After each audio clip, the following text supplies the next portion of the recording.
Good morning beautiful people, this is me Agnya. आज सुबह की शुरुआत सुबह 6 बजे हुई थी एंड देन मैं फ्रेशन अप हो गई थी क्योंकि मुझे जिम जाना था, तो मैं वही रेडी होने लगी थी। मैंने अपने आप को मॉइस्चराइज़ किया, फिर मैंने वही लिप बाम वगैरह लगाया, बेसिक सारी चीज़ें करी। फिर मैंने पानी पिया बिकॉज़ मैं हमेशा जिम पानी पी के जाती हूँ एंड देन मैंने कपड़े लॉन्ड्री के लिए डाला। फिर उसके बाद मैं जिम चली गई थी और फिर वहाँ जिम जाके भाई आज तो इतनी हेक्टिक डे थी बिकॉज़ मैंने बहुत सारा कार्डियो भी करा एंड आजकल मेरा ट्रेनर मेरे पे स्पेशल ध्यान दे रहा है बिकॉज़ मेरी वेट गेन हो गई थी। फिर उसके बाद मैं वापस आ गई थी और मैं मेस में चली गई थी हॉस्टल आके, जिसमें मैंने खाया 1 uttapam, 1 bread and grapes and coffee. And फिर मैंने अपने सूखे हुए कपड़े रूम में जाके फिर मैंने डाल दिए थे साइड से पे।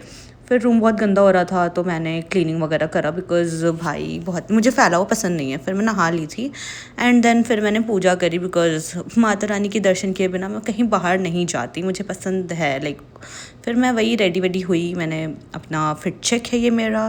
फिर मैं कॉलेज चली गई थी जहाँ पे मैं अपनी महिला मित्र से मिली। This is Kashish, she is very close to me, हम ऐसे साथ में घूमते रहते हैं।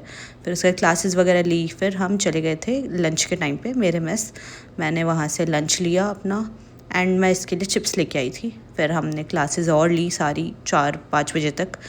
फिर हम वापस अपने अपने रास्ते आ गए थे। मैं तो हॉस्टल में रहती हूँ, यूनिवर्सिटी हॉस्टल में रहती हूँ, तो मैं हॉस्टल आ गई थी। फिर उसके बाद मुझे भूख लगने लगी तो मैंने ये चौपाटी भेल खाई। फिर शाम को मैं कपड़े फोल्ड करा मैंने। फिर आज मेस में ये मखाना बिस्किट्स मिले थे तो मैंने वो ले लिया था एंड देन मैं आ गई थी अपने रूम में और थोड़ी बहुत पढ़ाई की बिकॉज़ मुझे अपने थोड़े क्वेश्चनर्स बनाए थे असाइनमेंट के लिए। फिर मैं डिनर करने चली गई थी जिसमें था रोटी, थोड़ी सी राइस, पनीर की सब्ज़ी, एग भुर्जी एंड अचार। फिर मैंने रात को वॉक किया और बस ऐसे ही आज का दिन ख़त्म किया। Thank you.